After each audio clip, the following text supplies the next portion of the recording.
When you look up at satellites, the moon, or even the International Space Station, it's natural to wonder, why don't they just fall back to Earth? Gravity is pulling on them, so why don't they crash down? In this video, we'll see the objects in orbit are falling, but something else is happening at the same time, and that balance is what makes orbits possible. Gravity pulls everything towards Earth. If you drop a ball, it falls straight down. So why don't satellites crash? Why doesn't the moon spiral inward? And why doesn't the International Space Station fall from the sky? The answer isn't that gravity disappears, it's the motion changes everything. Objects in orbit are not escaping gravity. They are falling towards Earth the entire time. Gravity continuously pulls inward, but because the object has enough sideways speed, the surface curves away beneath it. It keeps missing the ground. This constant fall combined with sideways motion is what we call orbit. In his masterwork, Principia, Isaac Newton asked us to imagine a cannon placed on a very tall mountain. If the cannonball is fired slowly, it falls back to Earth. Fire it faster and it travels farther. Fire it fast enough and the Earth curves away beneath it. This keeps falling but never lands. This is basically how objects go into orbit. When an object moves in a circle, its speed may stay constant, but its direction is always changing. A change in direction means acceleration. That acceleration points inward toward the center of the circle. We call it centripetal acceleration, and its magnitude is velocity squared divided by the radius of the circular path. I put a link at the end of this video to another video I have on centripetal acceleration for more information.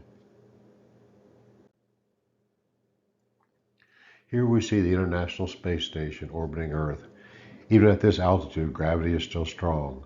The gravitational force pulling the satellite inward depends on the mass of the Earth, the mass of the station, and the distance between them, and the gravitational constant g. It becomes weaker as the distance increases. For circular motion, the required inward or centripetal force depends on the station's mass, its speed, the radius of the orbit. In orbit, these are not two different forces. Gravity is supplying exactly the inward force needed to keep the ISS moving in a circle. On the next slide, we'll see how those two expressions equal and solve for orbital speed. Now let's put the physics together. The gravitational force pulling the object inward is equal to the gravitational constant times the mass of Earth times the mass of the satellite divided by the distance between them squared. The centripetal force required for circular motion is equal to the mass of the satellite times the speed squared divided by the radius of the orbit. In orbit, gravity is the centripetal force. So we set these two expressions equal to each other. Notice something important. The mass of the satellite appears on both sides of the equation. That means it cancels out. Orbital motion does not depend on the satellite's mass. After simplifying and solving for speed, we find the orbital velocity depends only on Earth's mass and the distance from the Earth's center. The result explains why all objects at the same altitude orbit at the same speed. Here we see the International Space Station orbiting Earth at an altitude of roughly 400 kilometers. On a cosmic scale, that's not very far above the surface. Gravity at this height is still very strong, about 90% of what it is on the Earth. The station is not floating because gravity has disappeared. It is falling toward Earth every second, but it's also moving sideways at about 7.7 kilometers per second. That tremendous horizontal speed causes the surface of the Earth to move away beneath it. Gravity pulls inward, motion carries it forward, and the result is orbit. Orbit depends entirely on speed.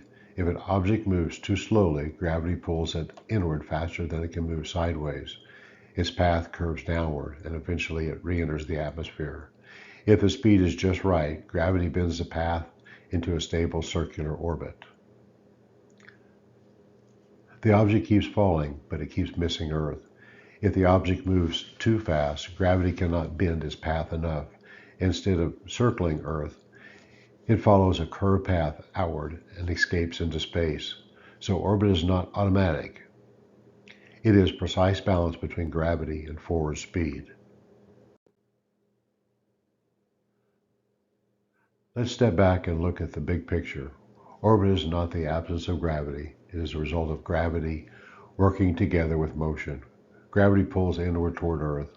Motion carries an object forward. When these two are balanced just right, the object continually falls around the Earth instead of into it. If the speed is too small, it re-enters. If the speed is too great, it escapes. But at the right speed, gravity becomes the centripetal force that bends the path into stable orbit. Objects in orbits don't stop falling, they simply keep missing the ground. And the simple idea explains satellites, the moon, and even planets around the sun. Thank you for watching.